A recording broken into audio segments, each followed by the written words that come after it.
नमस्कार साथियों, dynamic education Jodhpur में मैं देवलाल चौधरी आपका हार्दिक स्वागत करता हूं। सभी को गुड मॉर्निंग। आज हम बात करेंगे फ्रिक्शन के बारे में, जो फर्स्ट ग्रेड में टॉपिक है। ठीक है, सेकंड ग्रेड का अपना सिलेबस कंप्लीट हो चुका है। सेकंड जो फर्स्ट ग्रेड में टॉपिक है फ्रिक्शन, कैटनरी और आपका वर्चुअल वर्ग या कल्पित कार्य स्टैटिक्स में उसमें पढ़ेंगे। उसके बाद में जो डायनेमिक्स में जुड़ा है वो, और फिर रिंग थ्योरी। तो ये फर्स्ट ग्रेड का अपना कंप्लीट हो जाएगा यहाँ पे।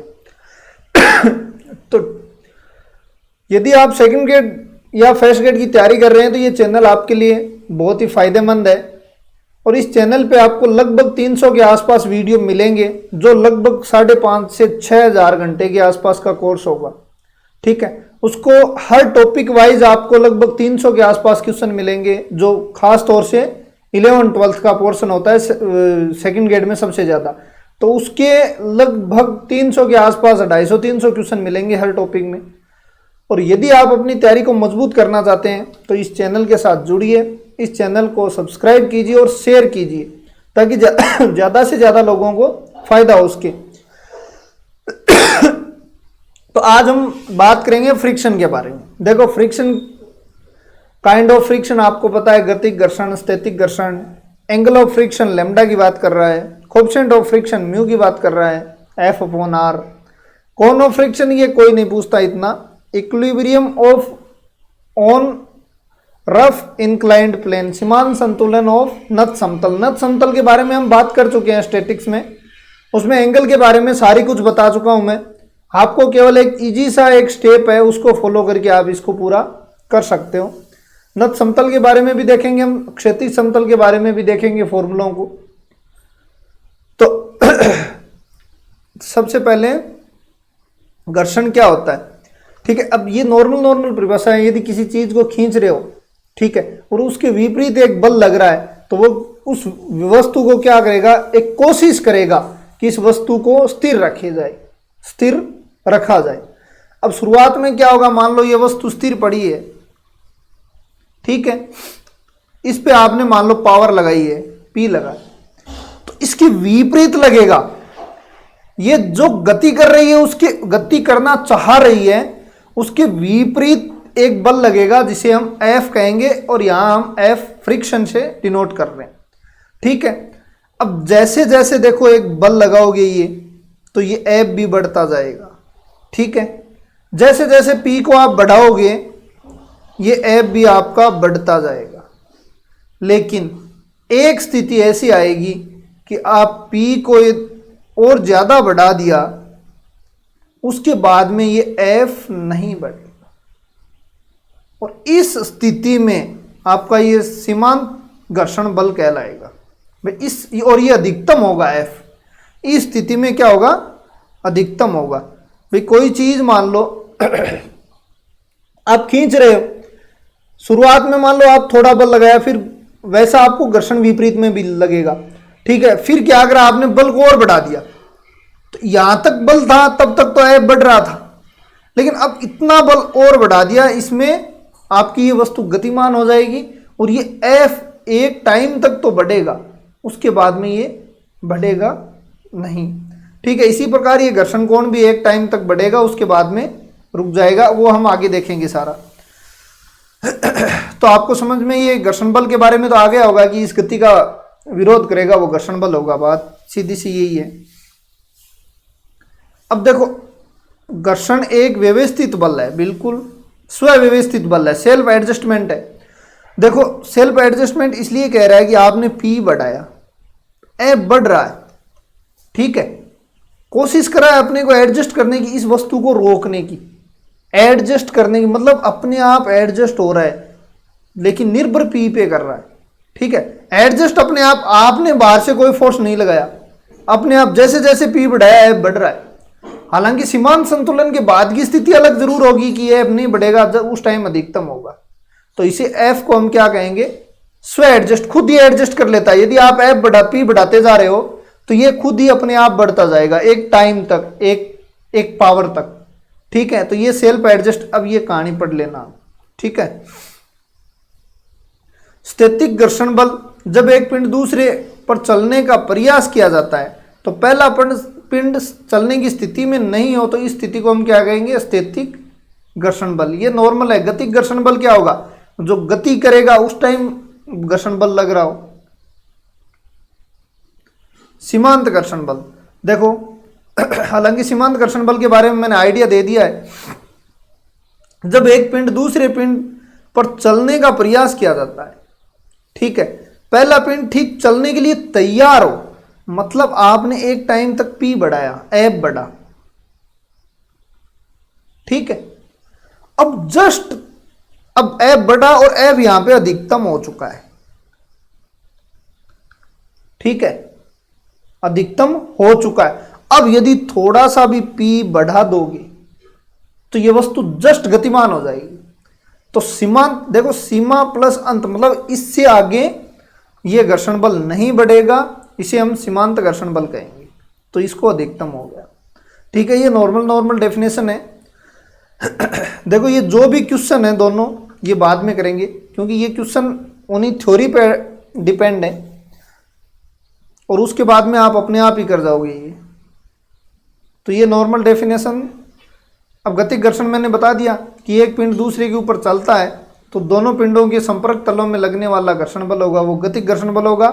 गतिक घर्षण बल का मान सदैव सीमांत घर्षण बल से कम होता है। गतिक घर्षण बल का मान और दो प्रकार का होता है, एक तो स्लाइडिंग होता है और एक रोलिंग होता है, ठीक है। एक तो स्लाइडिंग और रोलिंग। अब देखो घर्षण बल के नियम, इन नियम हैं वेरी वेरी इंपॉर्टेंट, इनमें से जरूर पूछ लेते हैं। घर्षण सदैव गति का विरोध करता है, ठीक है।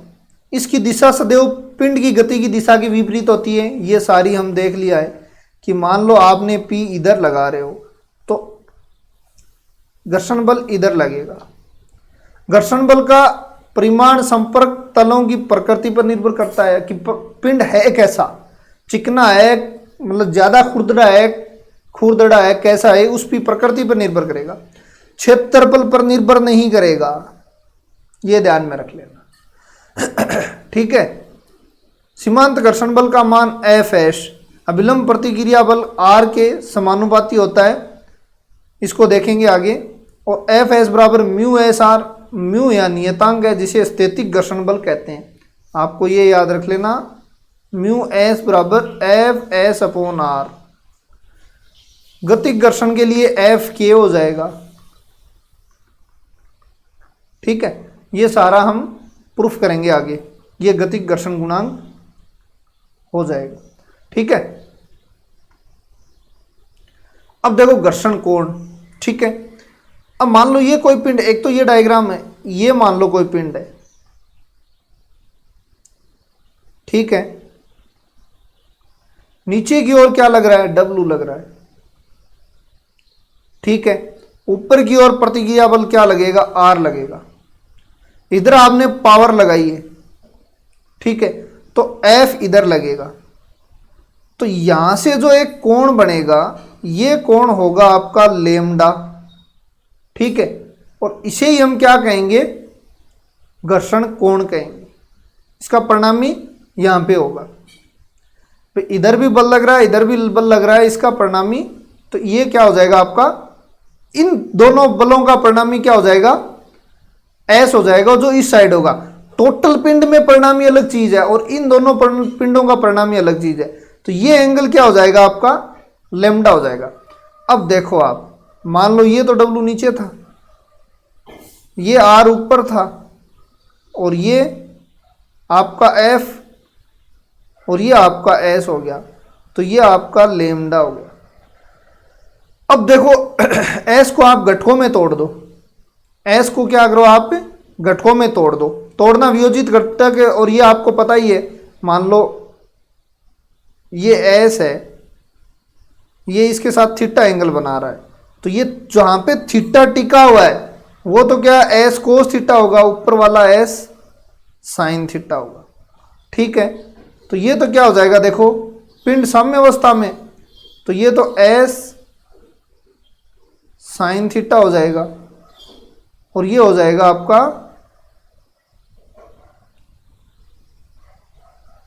एस कोस थीटा। तो देखो एस को मैंने तोड़ दिया विभाजित घटक, तो ये एस की किसके बराबर, एफ के बराबर होगा, और ये किसके बराबर होगा, एस के बराबर। तो लेमडा कर दो यहाँ, क्योंकि अपना एंगल लेमडा है, थीटा ने होके अपना एंगल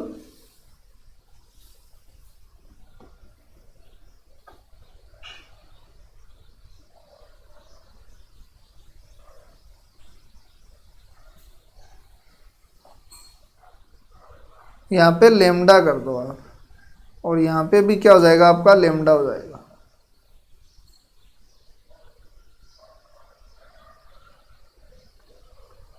ठीक है, तो ए बराबर एस साइन लेमडा, आर बराबर एस कोस लेमडा हो गया। ठीक है, अब इक्वेशन 1 एंड इक्वेशन 2 इसका डिवाइड कर दो। एफ अपॉन आर बराबर टेन लेमडा, जिसे हम म्यू कहेंगे। ठीक है, तो म्यू तो आपका घर्षण गुणांक हो जाएगा, घर्षण गुणांक, ये आपका घर्षण कोण हो जाएगा। ठीक है, यह आपका अभिलंब प्रतिक्रिया बल हो जाएगा, और यह आपका घर्षण बल हो जाएगा। ठीक है, अब देखो म्यू की वैल्यू कितनी हो सकती है, म्यू की वैल्यू 0 से लेकर 1 तक हो सकती है, 0 से लेकर 1, म्यू की वैल्यू 0 से लेकर 1 तक। अब देखो घर्षण बल किस पे डिपेंड है, वैसे म्यू पे डिपेंड है। यदि इस म्यू को 0 कर दोगे तो घर्षण बल भी 0 हो जाएगा। अब यहां से सेकंड गेट फर्स्ट गेट में क्वेश्चन उठते हैं। ठीक है, सेकंड गेट में तो खैर है नहीं, फर्स्ट गेट में यहां से क्वेश्चन उठते हैं। तो देखो अपन थोड़ा सा इस पे डिटेल में अध्ययन करें। एफ बराबर आर बराबर म्यू हो गया। ठीक है, यदि आप म्यू बराबर 0 कर दिया, सपोज करो म्यू बराबर क्या कर दिया, 0 कर दिया। ठीक है, हालांकि होता नहीं है ऐसा कोई प्रश्न, होता नहीं है कि इतना चिकना कि बिल्कुल भी घर्षण बल नहीं लगे, थोड़ा बहुत जरूर लगेगा। तो म्यू की वैल्यू आप ऐसा, इसने मैंने ऐड कर दिया, ये लो आप, घर्षण बल के लिए तो ये हो जाएगी। ठीक है, लेकिन इस 0 को हम शामिल इसलिए कर सकते हैं कि पूरा टोटल के रूप में देखें तो ये बिल्कुल चिकना हो जाएगा, चिकना पृष्ठ। क्योंकि देखो म्यू बराबर 0 है तो एफ बराबर 0, एफ बराबर 0 मतलब घर्षण बल लग ही नहीं रहा, मतलब इतना चिकना पृष्ठ है कि घर्षण बल 0 होगा तो वो पृष्ठ फिर क्या होगा, चिकना पृष्ठ हो जाएगा। ठीक है, तो म्यू बराबर यदि 0 हो गया तो एफ बराबर 0 हो जाएगा, एफ बराबर यदि 0 हो गया तो वो पृष्ठ क्या होगा, आपका घर्षण बल लग नहीं रहा है, लग नहीं रहा है तो वो पृष्ठ हो जाएगा चिकना। तो चिकने पृष्ठ के लिए म्यू की मान क्या होगा, 0 होगा, ध्यान में रख लेना, और घर्षण बल का मान भी 0 होगा। अब देखो यहां से क्वेश्चन उठता है कि देखो एक क्वेश्चन तो ये रहा, सदैव म्यू का मान क्या होगा, 0 से 1, एक क्वेश्चन यहां से, एक क्वेश्चन चिकने पृष्ठ के लिए। अब इसमें से घुमा भी सकते हैं क्वेश्चन को, इसमें से क्वेश्चन को इसलिए घुमा सकते हैं कि एक रुक्ष स्थल के लिए म्यू की वैल्यू क्या हो सकती है। तो रुक्ष स्थल के लिए म्यू की वैल्यू 0 से म्यू की वैल्यू 0 से 1 होगी।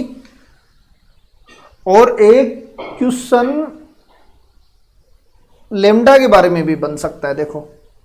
ठीक है, अब लेमडा की वैल्यू निकालो आप, tan लेमडा बराबर म्यू है, जिसकी वैल्यू अपने पास 0 से लेके 1 है। तो लेमडा की वैल्यू फाइंड करना कहां से कहां तक हो सकती है। ठीक है, ये क्वेश्चन वेरी इंपॉर्टेंट है। ठीक है, कि लेमडा की वैल्यू कहां से कहां तक हो सकती है, कोई 0 से π/2 बता रहा है कोई, अब इससे आपको पता चल जाएगा। तो आपको म्यू के बारे में पता चल गया, आपको लेमडा के बारे में पता चल गया। तो यहां से देखो फर्स्ट गेट के लिए यहां से इंपॉर्टेंट पार्ट है, यहां से जरूर क्वेश्चन उठते हैं। घर्षण बल में कोई भी लेंथ क्वेश्चन नहीं पूछता है, क्योंकि इसमें वैसे ही ऑलरेडी 5-7 क्वेश्चन बनते हैं, उन्हीं से में से बार बार रिपीट करते हैं। अब देखो अपने पास एक और प्रॉपर्टी है, अपने पास एस साइन लेमडा बराबर क्या था, इधर लगा एफ बराबर, अब मैं इसको म्यू आर कर सकता हूं, एस कोस लेमडा बराबर इधर आर था या डब्लू जो भी मान लो कर सकते हो, किसी में भी पूछ सकता है, क्योंकि घुमाना हो तो फिर कैसे भी घुमा सकता है। अब देखो आपको चाहिए एस की वैल्यू, तो इक्वेशन 1 इक्वेशन 2, 1 का स्क्वायर और 2 का स्क्वायर कर दो आप, तो ये तो एस स्क्वायर हो जाएगा, ये हो जाएगा F square plus R square. ठीक है, इसको मैं कर सकता हूं mu square R square plus R square, इसको मैं कर सकता हूं R square 1 plus mu square. तो एस बराबर आपके सामने जो परिणामी आया है वो आर 1 प्लस म्यू स्क्वायर। ठीक है, घर्षण गुणांक का मान घर्षण कोण की स्पर्श ज्या के बराबर होगा। ठीक है, अब ये भी निकालो भाई, डिवाइड करो इक्वेशन 1/2, ये तो आ गया एक पार्ट, इक्वेशन 1, तो ये तो हो जाएगा आपका 10 लेमडा, ये कट पिटा के आपका म्यू हो गया, ये लो। ठीक है, तो इस तरीके से आप निकाल सकते हो, वैसे डायरेक्ट याद रखना पड़ेगा, ये तो म्यू बराबर 10 लेमडा होता है। अब देखो ये जो भी क्वेश्चन है उनको, एक मिनट,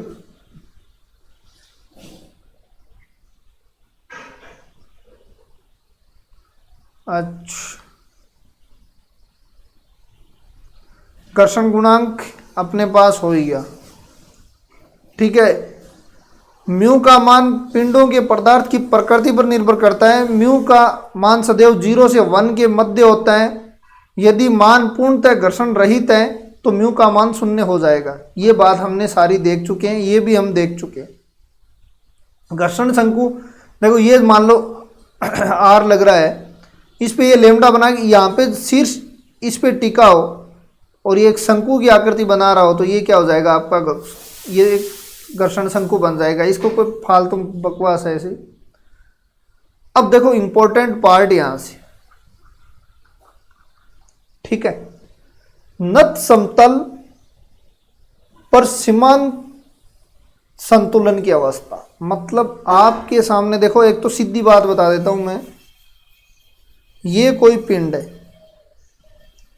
ठीक है, सपोज करो ये कोई पिंड है, इस पे ये कब तक स्थिर रहेगा, तो एक स्थिति पहले तो ये क्षैतिज है, मैं इसको ऊपर कर रहा हूं, लेकिन एक स्थिति तक ये गतिमान नहीं हो रहा है, अब गतिमान हुआ है, मतलब ये जस्ट गतिमान नहीं हुआ, जस्ट अगली स्टेप गतिमान होने वाली, इसके बीच का क्या हुआ, सीमांत संतुलन हो गया। लेकिन देखो अब ये जो यहां से यहां तक हमने किया है, अब ये कितना ऊपर जा रहा है कि ये गतिमान नहीं हो, मतलब ये एंगल कितना होगा, तो ये एंगल पहले तो याद रखने की बात देख लो, ये जो अल्फा एंगल है वो अधिकतम लेमडा के इक्वल होगा ना, तब तो क्या हो जाएगा आपका, लेमडा के इक्वल होगा तो जस्ट सीमांत संतुलन की स्थिति होगी, वहां पे फिसलना स्टार्ट कर देगा। ठीक है, तो पहली बात तो याद तो ये रख लेना कि अल्फा बराबर लेमडा होना चाहिए। इंपॉर्टेंट चीज तो ये इतनी है, हम पूरी जरूर करेंगे, लेकिन ये याद रख लेना अल्फा बराबर लेमडा। ठीक है,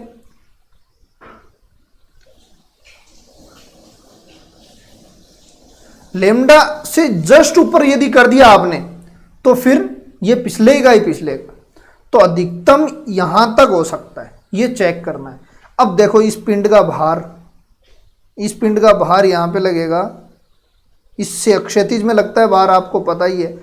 प्रतिक्रिया बल क्या लगेगा ये सारी बता चुका हूं मैं भाई, आर इसके लंबवत, क्षैतिज से डब्ल्यू इससे लंबवत नीचे की ओर, प्रतिक्रिया बल इससे ऊपर की ओर, और आप P लगा रहे हो, ये क्या कह रहा है कि नत समतल पे P लगाना नहीं है अपने को कोई बल, लेकिन देखो गतिमान नहीं कर रहा है, इसका मतलब कहीं न कहीं ऊपर की ओर एक ऐसा बल जरूर लग रहा है जो इसको रोक रहा है, अन्यथा तो ये गतिमान करता। भाई थोड़ा सा भी देख लो आप, थोड़ा सा भी देखोगे तो गतिमान करेगा, लेकिन कोई न कोई ऊपर की ओर ऐसा घर्षण बल लग रहा है जो इसको रोकने का प्रयास कर रहा है, ठीक है, जिसे हम म्यू आर कह सकते हैं। अब देखो इसको आगे बढ़ाओ, अब ये एल्फा है तो ये क्या हो जाएगा, एल्फा हो जाएगा, ये एल्फा तो एल्फा हो जाएगा। अब इसको वियोजित कर को में तोड़ दो, देखो ये आपका इस पॉइंट P है, यहाँ पे कोई W लग रहा है, यहाँ पे प्रतिक्रिया बल R लग रहा है, ये एंगल क्या हो गया आपका एल्फा, इसी को एल्फा मानो। अब देखो ये एल्फा टिक रहा है इस पे, तो ये तो हो जाएगा आप W कोस एल्फा और ये हो जाएगा W साइन एल्फा। अब W साइन एल्फा तो किसके इक्वल है, W साइन एल्फा तो इस म्यू के इक्वल है, तभी तो ये साम्य अवस्था में। इधर देखो ये बल लग रहा है ना, कभी भी कोई भी बल मान लो थोड़ा सा इष्ट ऐसे बल लग रहा है, तो कुछ बल तो इसका क्षैतिज में लगेगा, कुछ ऊर्ध्वाधर में लगेगा। ऐसा सोच सकते हो कि आप इधर और इधर दोनों तरफ खींचोगे तो इसका परिणामी बीच में आएगा, ठीक है, इसको ऐसा भी मान सकते हैं, और ये मैंने खूब बताया है, बस थोड़ा सा आपको ताकि वो वापस रिकॉल हो जाए स्टैटिक्स में से। तो देखो W साइन एल्फा नीचे की ओर है, तो ये साम्य अवस्था में है, तो ऊपर की ओर कोई न कोई तो बल लग रहा है, ये पॉइंट P है ना जो म्यू आर है, तो म्यू आर कर दो इसको ए बराबर, ठीक है। अब देखो ये W कोस एल्फा है, ये यदि R ज्यादा हो जाएगा इससे तो ये ऊपर की ओर चला जाएगा इस क्षैतिज से, ठीक है, तो ये और ये इक्वल है, W कोस एल्फा बराबर R हो जाएगा, ठीक है। अब निकाल लो आप इक्वेशन 1 बट्टा इक्वेशन 2,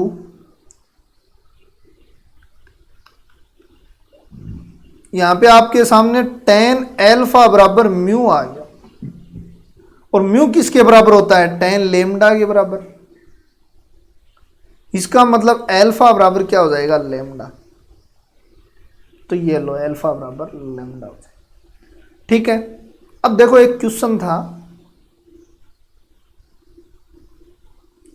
ये क्वेश्चन है, देखो क्षैतिज से एल्फा कोण पर झुके हुए नत समतल पर एक कण विराम अवस्था, विराम में घर्षण कोण लेमडा है, कण संतुलन में रहेगा यदि और यदि केवल वो या तो एल्फा कम रहेगा लेमडा से या फिर इक्वल रहेगा, जस्ट इक्वल होते ही थोड़ा सा और लगाते ही वो गतिमान हो जाएगा, ठीक है। अब इससे देखो, अब सपोज करो आप कि ये आपका बल मान लो यहां से ये जस्ट गतिमान होने वाला है, ठीक है, यदि इससे कम होगा तो गतिमान नहीं होगा, भाई लेमडा से कम होगा तो गतिमान नहीं होगा, तो ये आपका क्वेश्चन बन जाएगा यहाँ पे राइट नंबर 3, छोटा भी होगा और बराबर होगा। लेकिन इसके बाद में यदि आपने थोड़ा सा भी कर दिया उसके आगे ये गतिमान हो जाएगा। अब ये क्वेश्चन थोड़ा देख लेते हैं, एक 35 किलोग्राम भार का बल रुक्ष क्षैतिज तल पर रखे 140 किलोग्राम लकड़ी है, देखो लकड़ी का भार कितना है, 140 है, क्षैतिज पर लग रहा है, आपको पता है W बराबर R होगा क्योंकि ऊपर की ओर भी लगेगा जो 140 होगा। ये क्या कह रहा है, 35 किलोग्राम का बल रखा हुआ है, एक गुटके को खींचने के लिए आवश्यक घर्षण गुणांक, भाई मिनिमम घर्षण कितना गुणांक होगा, घर्षण गुणांक बराबर तो होता है F/R, ठीक है। अब आपके पास R की वैल्यू 140 आ गई, बल कितना बता रहा है 35, तो ये लो 35, तो आपके सामने यदि आप 35 किलोग्राम मिनिमम आप कितना लगाओगे, पावर बराबर 35 लगाओ, तब जाके ये थोड़ा बहुत मतलब खिसकने की अवस्था में आएगा, और उस टाइम म्यू की वैल्यू क्या हो जाएगी 1/4। तो देखो W बराबर 140 ये दिया हुआ था, R भी W के बराबर होगा, क्योंकि ये यदि R ज्यादा होगा तो ये क्या हो जाएगी, ऊपर रहेगा थोड़ा, और यदि W नीचे होगा तो ये नीचे होगा। तो संतुलन बनाना है तो ऊपर का नीचे का इक्वल होना चाहिए, इधर का और इधर का म्यू R इक्वल होना चाहिए। ठीक है, तो ये सारा आप, तो म्यू R भी कितना हो जाएगा, 35 हो जाएगा। तो नेक्स्ट देखो,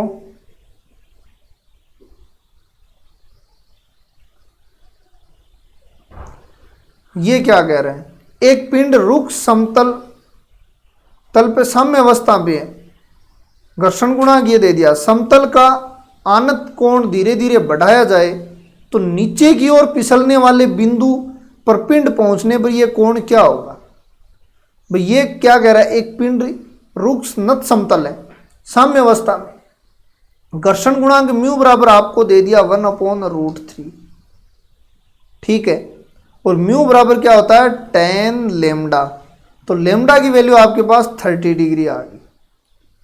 यदि समतल का कोण धीरे धीरे बढ़ाया जाए तो नीचे की ओर फिसलना, पिंड नीचे की ओर, देखो इससे कोण बढ़ा रहे हो आप जैसे जैसे, तो पिंड नीचे की ओर फिसलने वाले बिंदु पर पिंड पहुंचने का ये कोण होगा। तो देखो अल्फा बराबर क्या होता है, लेमडा, तो ये कोण क्या हो जाएगा, मिनिमम 30 डिग्री होगा।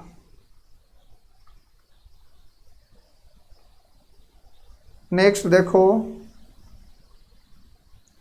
यदि एक पिंड नत समतल स्वयं के भार के कारण ठीक फिसलने की अवस्था में है तो झुकाव घर्षण कोण के बराबर होगा।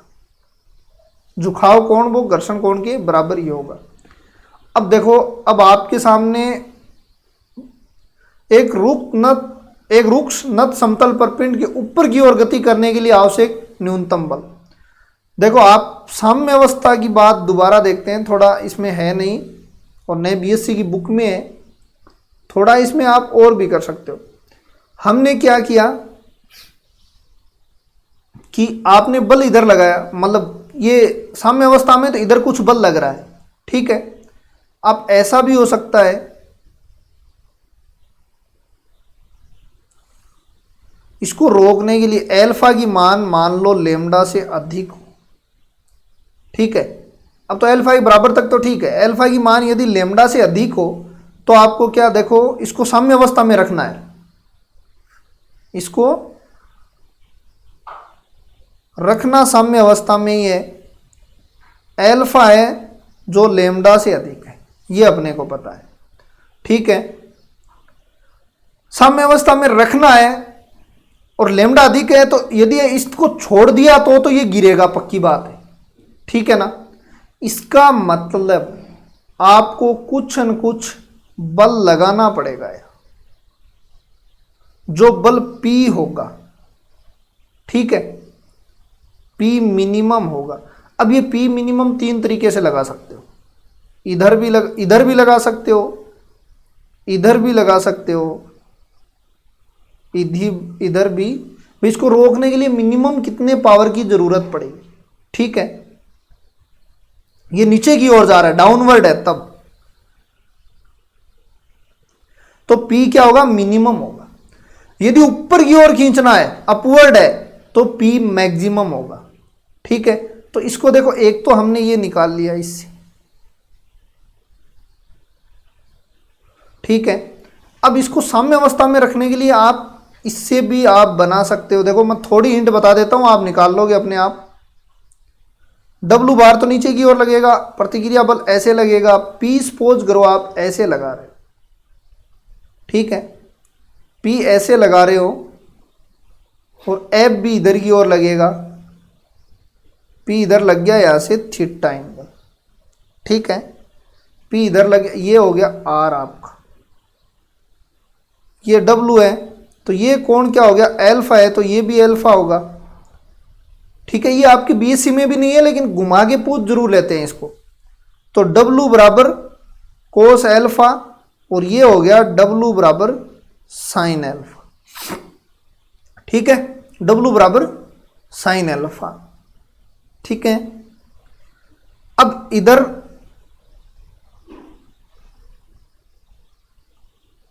W साइन एल्फा, इधर देखो इसको भी तोड़ो। अब तोड़ते किस किस को हैं भाई? हम हमेशा न तो इसको तोड़ते इसके समांतर और इसके लंबवत को कभी नहीं तोड़ते। इससे जो भी एंगल बनाते हैं उनको तोड़ते हैं।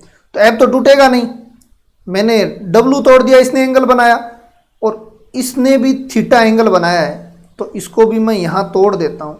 तो यहाँ क्या हो जाएगा भाई? P कोस थीटा, ऊपर की ओर क्या हो जाएगा? P साइन थीटा, क्योंकि थीटा इससे बना रहा है तो P टूट गया।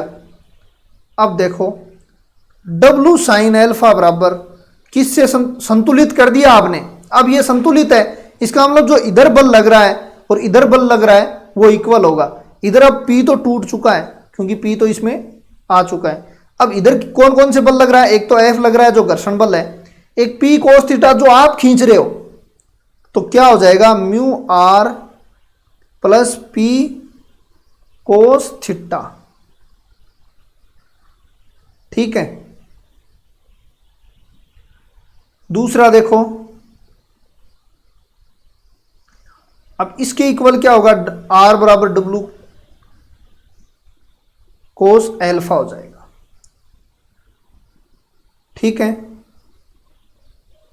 कोस एल्फा हो जाएगा। अब देखो इसमें आप R की वैल्यू पुट कर दो यहाँ पे, और म्यू बराबर क्या होता है भाई?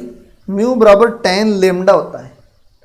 ठीक है, अब वैल्यू पुट करो तो W साइन एल्फा बराबर tan लेमडा कर सकता हूँ मैं, R बराबर W कोस एल्फा कर सकता हूँ मैं, प्लस P कोस थीटा कर सकता हूँ। दोबारा समझाऊंगा, अच्छी तरीके से समझ में आ जाएगा। इसको ध्यान से समझ लो क्योंकि एग्जाम की दृष्टि से इंपॉर्टेंट है। साम्य अवस्था में हम क्षैतिज पे तो है ही है, और इस पे भी हम बल लगाकर भी साम्य अवस्था में, पहले तो हमने एंगल पे साम्य अवस्था में किया था कि इससे अधिक हम एंगल नहीं कर सकते। इससे अधिक एंगल करते ही हमारे पास क्या हो जाएगा? हमारे पास ये नीचे की ओर गति करेगा। लेकिन फिर हम साम्य अवस्था में ले जा रहे हैं, इसको साम्य अवस्था में ले जा रहे हैं, इसका मतलब हमें एंगल तो आपने ज्यादा कर दिया, नीचे तो पक्का आएगा, लेकिन आपको कोई ना कोई फोर्स लगाना पड़ेगा। वो फोर्स लगेगा P, जिस आप तीन तरीके से लगा सकते हो, सीधा इधर भी लगा सकते हो, इधर भी लगा सकते हो और ऊपर की ओर भी लगा सकते हो। ठीक है, तो इस तरीके से अब आगे आप W बराबर P sign alpha sine lambda बटा कोस लेमडा और W कोस एल्फा P बराबर कोस थीटा। ठीक है, इसको इधर ले आओ पूरे मैटर को, और इसको इधर लेके आ जाओ।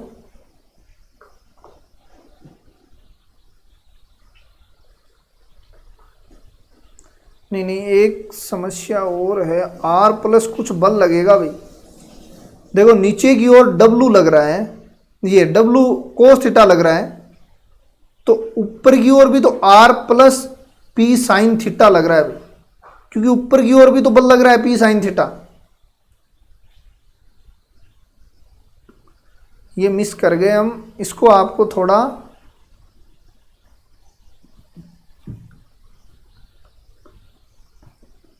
अब देखो, इसको आपको करना होगा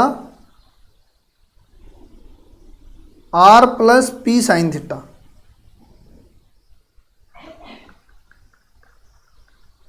P साइन थीटा।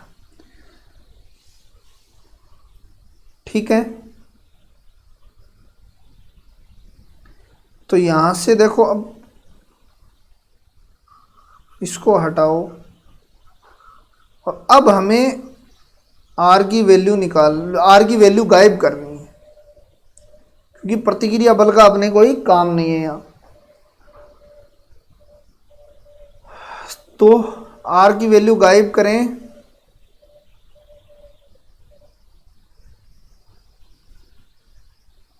W कोस एल्फा R प्लस, तो R बराबर क्या हो जाएगा? W कोस alpha minus P sine theta. ठीक है, इसमें वैल्यू पुट कर दो। अब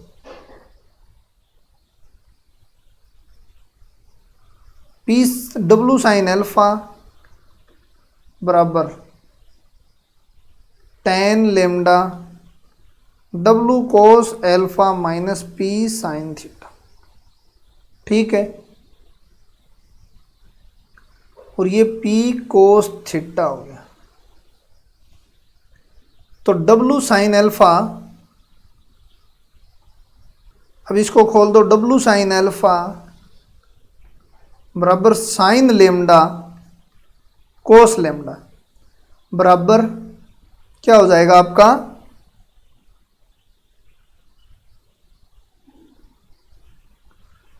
ये हो जाएगा कोस alpha minus P sine theta plus P cos theta. इससे गुणा कर दो। आप गुणा करोगे तो आपके सामने आ जाएगा W sine alpha cos lambda. देखो इस डब्लू डब्लू वाले को एक तरफ ले लेते हैं, तो ये क्या हो जाएगा माइनस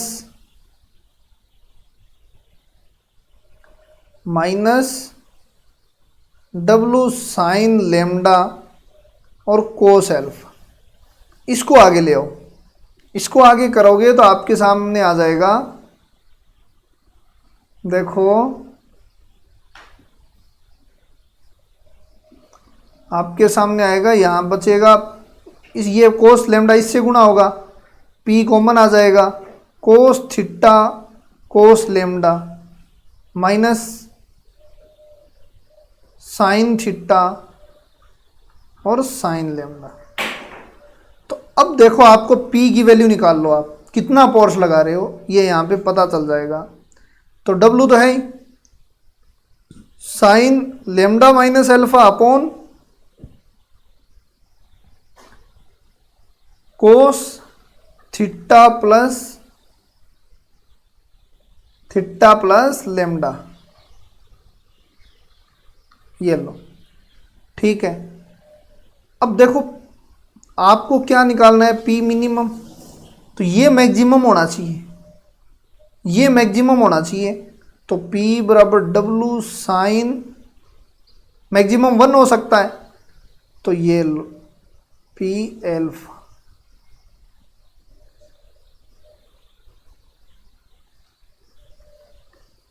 ठीक है, P sorry alpha alpha alpha. ठीक है, कंडीशन 1 एक तो ये आ गया, दूसरा ये आ गया आपका मिनिमम का। ठीक है, तीसरा देखो, एक बार दोबारा बता दूंगा मैं ताकि आपको पूरा एकदम क्लियर हो जाएगा, क्योंकि ये कैलकुलेशन का पार्ट है, बाकी इसमें कुछ भी नहीं है।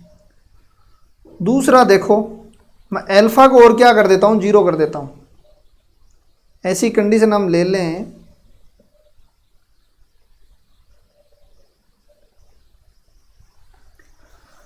इस P मिनिमम में एल्फा इजगल टू 0 कर दो। ठीक है, तो आपके सामने P मिनिमम कितना आ जाएगा, W बराबर sine lambda. Very important point है भाई। ठीक है, अब कैसे भी घुमा के पूछ सकते हैं, इन तीनों में से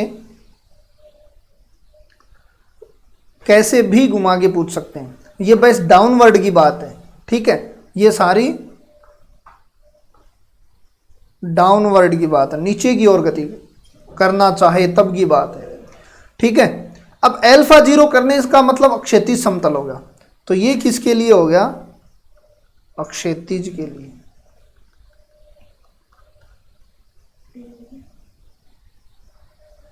रिजल्ट आ गए, इन तीनों रिजल्टों को हम दोबारा देखेंगे। देखो आपको पता है कि 3 तरीके से मैं ये भी बता दूंगा और ये भी बता दूंगा ताकि आपको और क्लियर हो जाएगा, ये अपने आप निकाल लेना। ठीक है ना, ये घुमाने के लिए, बाकी ज़्यादा कुछ भी नहीं है इसमें। डाउनवर्ड को, इसको साम्य अवस्था में आप रखना चाह रहे हो तो आपको 3 तरफ तीन बल लगा सकते हो। ठीक है, बाकी साम्य अवस्था में रहने के लिए इसका कोई चांस नहीं है, और वो भी आप 3 बल थीटा के अकॉर्डिंग लगा सकते हो। ठीक है,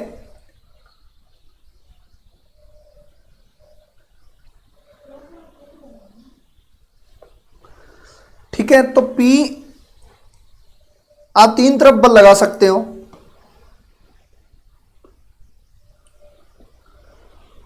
और अब जरूरत क्यों पड़ी, देखो अल्फा तक है तो कोई दिक्कत नहीं है, अल्फा से अधिक हो गया, लेमडा से अधिक हो गया अल्फा, तो ये नीचे की ओर डाउनवर्ड आएगा, तब हमें संतुलन में रखना है। हम तीन बल लगा सकते हैं। पहला बल मैंने क्या लगाया, P मिनिमम, जो हम अभी कंडीशन में देख लेंगे। मान लो मैंने इस बल के लिए सॉल्यूशन कर दिया, ठीक है, कि मैंने तो थीटा पे कोण लगाया, तो ये थीटा पे कोण लगा दी, ठीक है।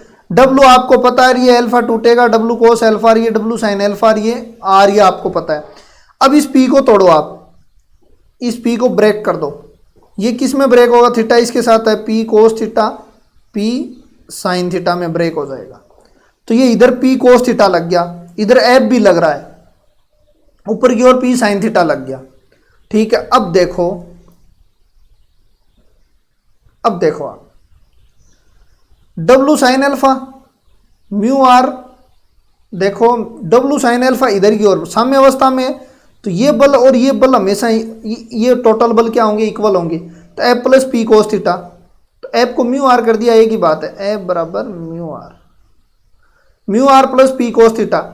ऊपर की तरफ देखो R लग रहा है और एक P कोस साइन थीटा लग रहा है, एक तो नीचे की ओर कौन सा लग रहा है, W कोस अल्फा, ऊपर की तरफ R लग रहा है और P साइन थीटा लग रहा है।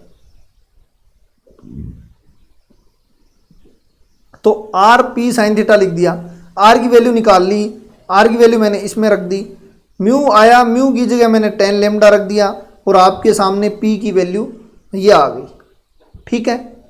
P की वैल्यू ये आ गई, तो आपके सामने P मिनिमम निकालना है। P मिनिमम के लिए कंडीशन चाहिए, कोस थीटा प्लस लेमडा क्या होना चाहिए, 1। भाई अधिकतम वैल्यू होनी चाहिए, तभी तो ये मिनिमम हो सकता है।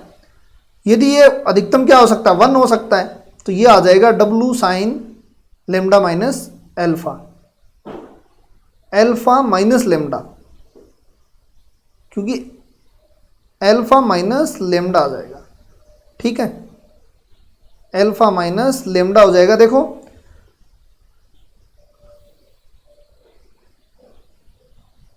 हाँ, साइन अल्फा कोस लेमडा है ना, तो लेमडा माइनस अल्फा हो जाएगा आपका, और वैसे भी आपको पता है अल्फा ज्यादा है। तो अब देखो नेक्स्ट कंडीशन ये आ गई, P मिनिमम।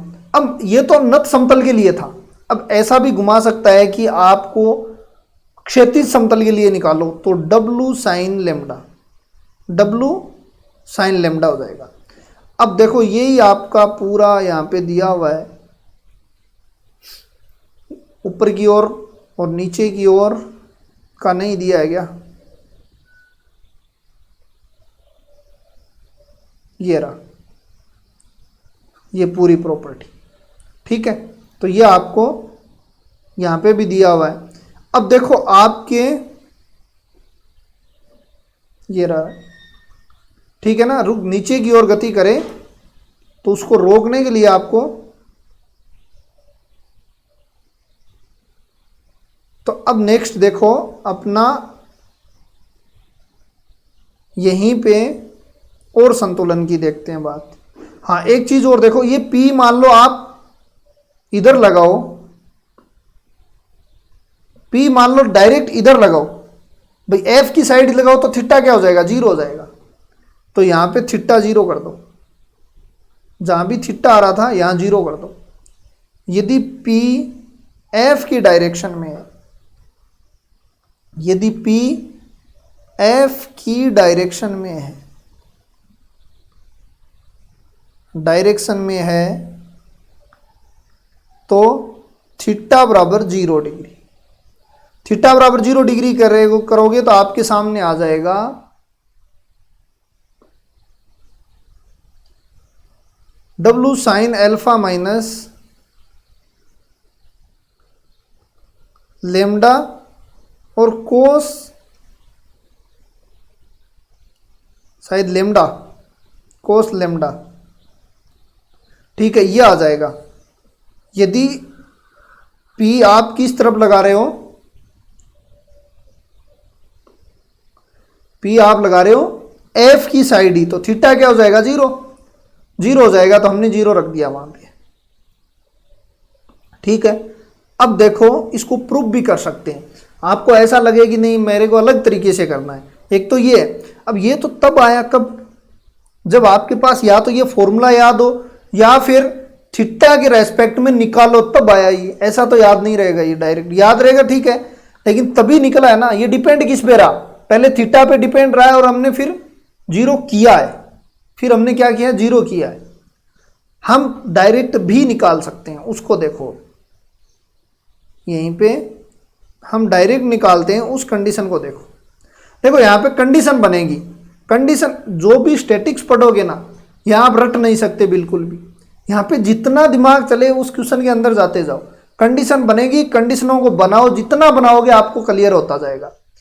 अब देखो ये अक्ष ठीक है, ये हम बात कर रहे हैं ये लेमडा से ज़्यादा है और ये आपका पिंड है, आपको पता है ये नीचे आएगा, नीचे आएगा तो यहाँ एफ लगेगा और ज़्यादा है तो फिर भी नीचे आएगा, क्योंकि एफ की तो औकात नहीं है कि इसको रोक सके, एफ की तो एल्फा तक की, लेमडा बराबर एल्फा तक की औकात है। तो आपने एक बल और लगा दिया जो पी है, ठीक है, आपने यहाँ पी और ये दोनों लगा दिए यहाँ। तो अब पी को तोड़ने की आवश्यकता नहीं है, यहाँ पे देखो डब्लू आ गया, यहाँ क्या आ गया आर, ये आपका एल्फा हो जाएगा, ये डब्लू कोस एल्फा हो जाएगा और ये डब्लू साइन एल्फा हो जाएगा। तो डब्लू साइन एल्फा बराबर ए बराबर म्यू आर प्लस पी, ठीक है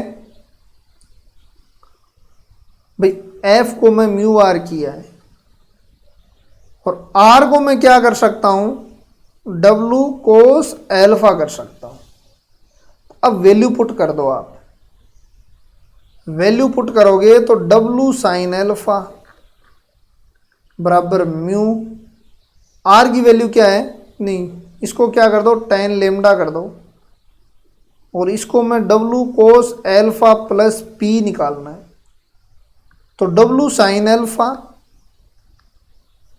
साइन लेमडा कोस लेमडा और W cos alpha plus P, इसको इधर ले आओ, पी बराबर क्या हो जाएगा, डब्लू बराबर sign alpha cos lambda minus W बराबर साइन लेमडा कोस एल्फा और ये गुणा इससे होगा कोस लेमडा। पी बराबर क्या बन जाएगा आपका, डब्लू कॉमन आ जाएगा, sign alpha minus lambda upon कोस लेमडा। इस तरीके से भी निकाल सकते हो। तो जैसा आपका मन करे ना वैसा निकालना। स्टैटिक्स बहुत मजेदार टॉपिक है, क्योंकि इस टॉपिक में अपना दिमाग चाहिए, किसी का क्वेश्चन वगैरह कुछ नहीं, थ्योरी में अपना दिमाग चाहिए। हम कितने भी तरीके से कर सकते हैं, कोई भी अपने में जितना एफर्ट है ना उतना लगाओ, तो आपका कोई भी जरूरी नहीं है, इसमें गलत नहीं होता, कोई रटना नहीं है कुछ भी। क्या रटा, कुछ भी नहीं रटा, हमने स्टैटिक्स यूज किया है पहले वाली और नॉर्मल ट्रिग्नोमेट्री के साइन ए बी वाला फॉर्मूला यूज किया है, ठीक है। तो ये स्टैटिक्स का और डायनेमिक्स का मजा है, ठीक है। तो ये आपका कंप्लीटली दो बल का तो मैंने समझा दिया, ठीक है। अब ऊपर के लिए देखो तीन बल डायग्राम दे दिया, तीन बल भी पूछ सकता है, ठीक है। तीन बल पूछेगा तो तीसरा और बता दूं, चलो मैं थोड़ा बता देता हूं, आप उसको ब्रेक करोगे उसके बाद में तीसरी कंडीशन ये है अपनी, मान लो ये है ये एफ लगा हुआ है, मैंने तो पी यहां लगाया, आप तो ये कह दो कि मैंने पी कहां पे लगाया, यहां पे लगाऊंगा मैं, ठीक है। मैं तो पी यहां पे लगाऊंगा, ये लो, ठीक है। ब्रेक करोगे तो ये तो पी कोस थीटा हो जाएगा और ये हो जाएगा पी साइन थीटा। यहां पे डब्लू लटक रहा है, ये डब्लू कोस एल्फा हो जाएगा क्योंकि ये एल्फा एंगल है, यहां ऊपर आर है और यहां क्या हो जाएगा डब्लू साइन एल्फा। अब देखो आर बराबर आपके सामने क्या आ गया, W cos alpha P sine theta. इधर देखो डब्लू साइन एल्फा बराबर क्या आ गया, A plus P cos theta, ठीक है, A plus P cos theta. डब्लू बराबर क्या कर दो, साइन, अरे डब्लू इंटू, चलो तीनों बता देता हूं मैं पूरा ही, डब्लू साइन एल्फा। इतना डीप में कोई नहीं जाएगा और घर्षण से इससे ज्यादा डीप में कोई नहीं हो पूछता, ठीक है। ये तो बहुत ज्यादा आईआईटी के लेवल की है मतलब। बाकी आपको तो एक दे दिया बस, ठीक है, काम बन गया, उसको रट लो। बाकी क्वेश्चन में यदि घुमा दे तो हम मतलब आपको पता लगना चाहिए कि वास्तव में चीजें यहां से आ रही है। म्यू आर की देखो मैं वैल्यू रख देता हूं यहां से, और म्यू की भी मैं वैल्यू रख देता हूं ना, क्योंकि अब तो इतना तो एक्सपर्ट आप हो ही गए।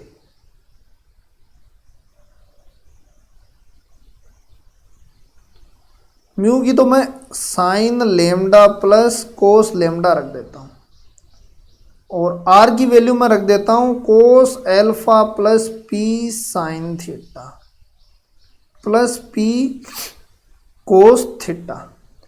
देखो ये तो हो गया W sine alpha cos lambda minus W sine lambda और कोस एल्फा बराबर बराबर ये आपका देखो P साइन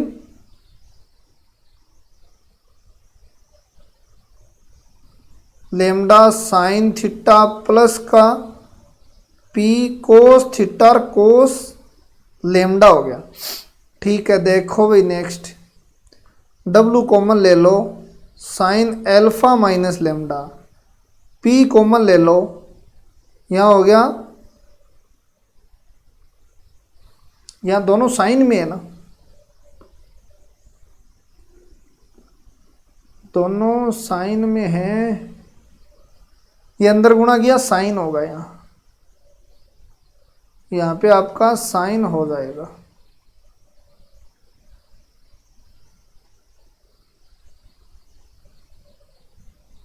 साइन थीटा, ठीक है। तो अब देखो ये क्या बन जाएगा, कोस theta minus lambda, theta minus lambda, ठीक है। कोई प्रॉब्लम तो नहीं है इसमें कहीं भी। और P बराबर W sign alpha minus lambda upon cos theta minus lambda, ये लो आप P, ठीक है। अब कोस थीटा बराबर 0 करोगे तो वापस वही वैल्यू आनी। तो ये आपके सामने तीनों बल मैंने बता दिए। बाकी अब ये आप कर सकते हो, ये तो प्रूफ हो जाएगा नीचे की ओर। अब देखो ये क्वेश्चन, ठीक है, ये क्या कह रहा है, एक अक्षैतिज से एल्फा कोण पे झुका हुआ है, अक्षैतिज से एल्फा कोण पे झुका हुआ है, जिसका घर्षण गुणांक म्यू है। डब्लू बार एक पिंड विरामावस्था में पिंड ऊपर की ओर खींचने के लिए न्यूनतम बल चाहिए, ऊपर की ओर खींचने के लिए न्यूनतम बल, मतलब उससे कम बल में तो विरामावस्था में रहेगा, ठीक है। तो P बराबर कितना, W sine alpha plus lambda upon cos theta minus lambda. तो मिनिमम चाहिए आपको, मिनिमम चाहिए, तो ये क्या हो जाएगा, ये क्या हो जाएगा 1, तो ये आपका आंसर बन जाएगा। तो ये इस तरीके से आप डायरेक्ट लगा सकते हो, ठीक है, ऊपर की ओर खींचने के लिए। और ये ऊपर की ओर का प्रूफ भी कर सकते हो आप, ठीक है, इसको आप प्रूफ भी कर सकते हो। बस इसमें एक चीज है, देखो ये मान लो आप ऊपर की ओर खींच रहे हो, सपोज करो P थीटा ले लिया, तो घर्षण अब नीचे की ओर लगेगा। घर्षण नीचे की ओर क्यों लगेगा, ये देखो कि घर्षण विपरीत दिशा में लगेगा। और अब इधर ये W है, तो एक मान लो ये प्रतिक्रिया बल R है, ये एल्फा है, तो ये W कोस एल्फा हो जाएगा, और ये W एक साइन एल्फा बल और लगेगा यहाँ, पी को भी तोड़ गिरो, पी को तोड़ दोगे तो क्या हो जाएगा, ये पी कोस थीटा हो जाएगा और ये ऊपर पी साइन थीटा हो जाएगा और ये आर। अब कर लो आप, पी निकाल लो आप। अब ऊपर की ओर जा रहा है तो आपको बल की जरूरत पड़ेगी, तो ये लो, तो निकालो अब इसको। देखो r plus P sine theta बराबर तो हो गया डब्लू कोस एल्फा, क्योंकि नीचे की ओर एक बल लग रहा है, ऊपर ये पी तो टूट चुका है, पी साइन थीटा और आर हो गया। इधर की तरफ देखो म्यू आर प्लस डब्लू साइन एल्फा बराबर पी कोस थीटा। पिछली बार क्या था, म्यू आर यहाँ था, इसलिए अपना क्या फॉर्मूला आया था, पी बराबर डब्लू एल्फा माइनस लेमडा आया था। यहाँ माइनस का केवल आएगा डिफरेंस और माइनस हो जाएगा, बाकी सारा सेम रहेगा। ठीक है, तो बाकी ये कर सकते हो आप नॉर्मली। अब देखो जब थीटा माइनस, अब अपने ये निकाल लिया था, अब आपको एक एक पूरा दिया हुआ है। जब थीटा माइनस लेमडा अधिकतम है तब पी न्यूनतम होगा, क्योंकि ये अधिकतम कितना हो सकता है, 1 हो सकता है। तो पी की वैल्यू मैंने ये निकाल के बता दी थी। यदि एल्फा बराबर लेमडा है तो नत समतल में सीमांत संतुलन की अवस्था में होगा। ठीक है भाई, एल्फा बराबर लेमडा है तो नीचे की ओर फिसलने की इसकी प्रवृत्ति होगी। लेमडा से छोटा है तो नत समतल पर डब्लू बार नीचे की ओर गति कराने के लिए आवश्यक न्यूनतम बल की ये जरूरत पड़ेगी। अपने आप नहीं करेगा गति, ये बल की जरूरत पड़ेगी आपको।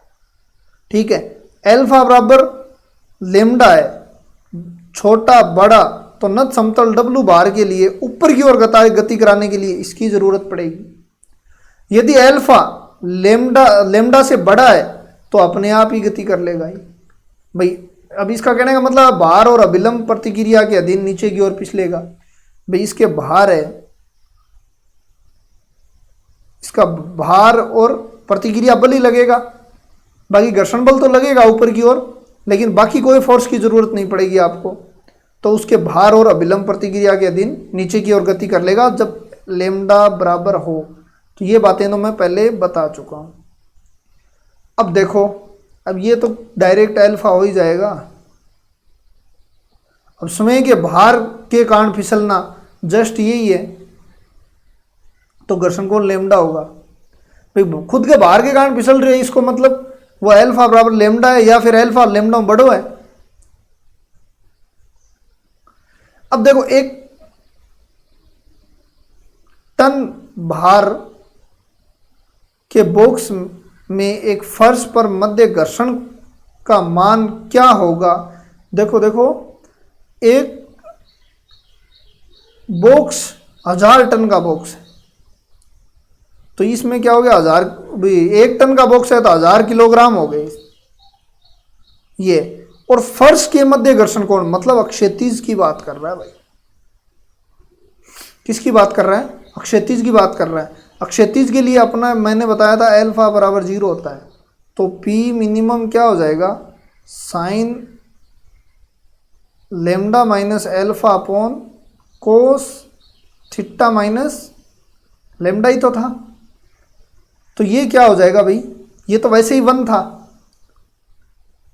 पी मिनिमम अपने पास आया था डब्लू साथ में, तो ये कुल मिला के साइन लेमडा आ जाएगा, क्योंकि एल्फा की यहां 0 हो गया। तो डब्लू बराबर आपका यहां साइन क्या हो जाएगा,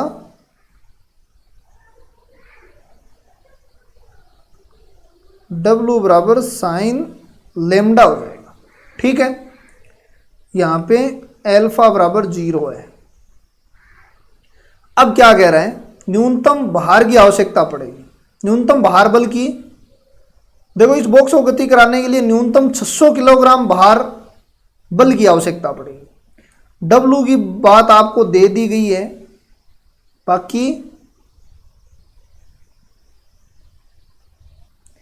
देखो 1000 टन भार का बॉक्स, फर्श पर घर्षण कोण का मान ज्ञात कीजिए, मतलब लेमडा ज्ञात करना है। यदि बॉक्स को गति कराने के लिए न्यूनतम पी मिनिमम की बात कर रहा है, पी मिनिमम आपको 600 दे दिया, तो ये लो 600, इसका भार कितना है 1000, ठीक है। और साइन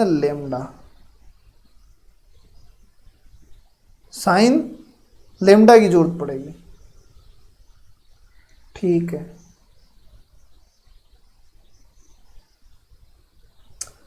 तो ये कितना हो जाएगा भाई 3/5 साइन लेमडा, तो टेन लेमडा क्या हो जाएगा 3/4, ये आ गया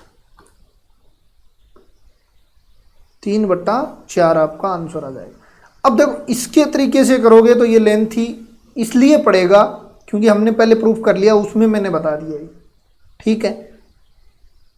तो दोबारा से देखो आपको क्या दे दिया, अपने को पता है पी मिनिमम क्या होता है, ये होता है, ठीक है। ये तो वैसे ही 1 होती है, इसमें मिनिमम निकालना है तो ये मैक्सिमम 1 होगा।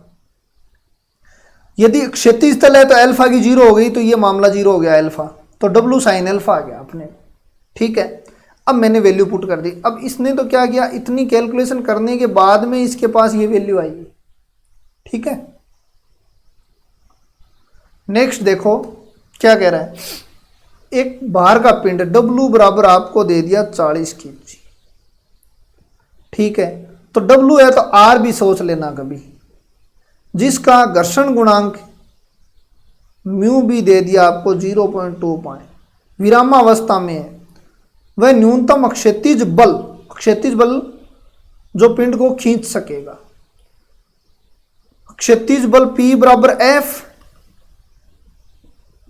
बराबर म्यू आर बराबर 0.25 इंटू 40 बराबर 10, तो 10 किलोग्राम की आवश्यकता पड़ेगी। यदि किसी नत समतल में एक पिंड स्वयं के बाहर फिसलने की तो ये 30 होगा, ठीक है। एक ये कर लेना, ये बेलन का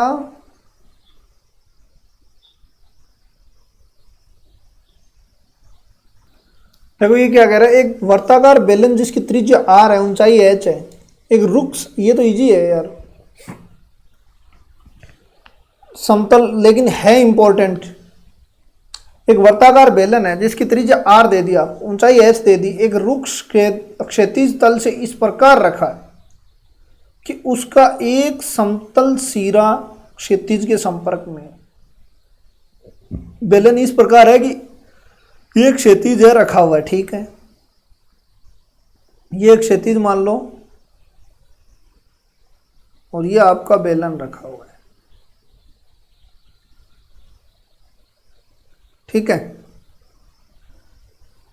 ऊपरी सिरे के केंद्र से होकर लगातार बढ़ता हुआ एक क्षैतिज बल, ऊपरी सिरे के केंद्र से हुए लगातार बढ़ता हुआ एक क्षैतिज बल आप लगा रहे हो P, तो सीधी सी बात है घर्षण बल यहाँ तो लगेगा नहीं, घर्षण बल तो लगेगा यहाँ पे म्यू आर, जिसे हम F कर सकते हैं, ठीक है।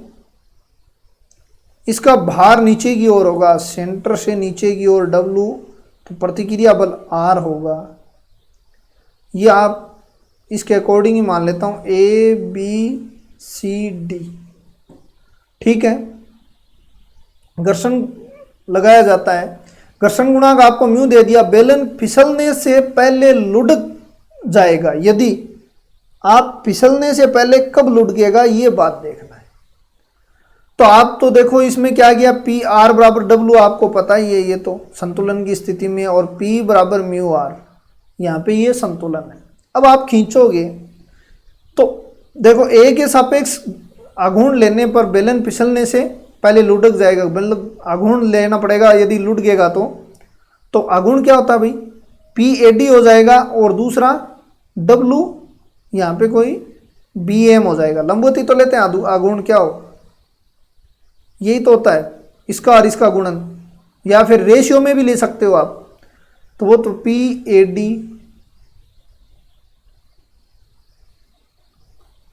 बटा होगा डब्लू ए एम, तो P तो क्या हो जाएगा म्यू आर, ए डी क्या है, एच है क्या ऊंचाई, डब्लू क्या हो जाएगा आर, ए एम क्या है इसकी रेडियस स्मॉल आर, तो ये हो जाएगा इसका आर से आर काट दो, म्यू एच ये लो। तो इसमें तो कोई दिमाग वाली इतनी बात ही नहीं, आगुण जिसको आता है तो वो इसको कर देगा। इसमें आंसर कौन सा हुआ फिर, आंसर म्यू एच बड़ा है, ये आंसर हो जाएगा फिर। ठीक है, तो ये आपका आंसर आ गया, ये आपका फ्रिक्शन कंप्लीट हो गया। उसके बाद में हम कैटेनरी करेंगे और कैटेनरी के बाद में अपने को करना है, कल ही मैं कोशिश करूंगा इसको दोनों कल्पित कार्य और कैटेनरी को कंप्लीट करने की। ठीक है, आज बस इतना ही। धन्यवाद। जय हिंद, जय भारत। देखो घर्षण में जो भी जितने भी कंडीशन है उतनी बनाना, ठीक है, और भी बने तो बना गिरने की कोशिश करना, तोड़ने की कोशिश करना। ये चीज़ें बताने से याद करने से कभी किसी को नहीं आती। इन चीज़ों को एक समझने, प्रॉपर समझने का तरीका होता है पहली बार में, बाद में रटना होता है, वो रिवीजन का बात होती है कि हमें क्या टाइम बचाना है भाई। ठीक है, लेकिन पहली बार में आपको समझना होगा, सारी पहले स्टैटिस्टिक्स देखना, उसके बाद फ्रिक्शन देखना, क्योंकि ये उसी से रिलेटेड है, उसी पे डिपेंड है सारा। मैंने यहाँ कुछ भी नहीं किया, केवल ट्रिग्नोमेट्री का फॉर्मूला लगाया है और केवल एक ब्रेक किया है, आप फोर्स को ब्रेक किया है। ठीक है, बाकी इसमें कोई दिमाग वाली बात ही नहीं है, बहुत इजी टॉपिक है। फर्स्ट ग्रेड में लेवल थोड़ा डाउन रखते हैं, इसलिए ये फॉर्मूले आप डायरेक्ट रखोगे तो आपको चल जाएगा, लेकिन आपको पूरा विजुअल होगा ना, तब ये करना पड़ेगा। ठीक है, आज बस इतना ही। धन्यवाद। जय हिंद, जय भारत।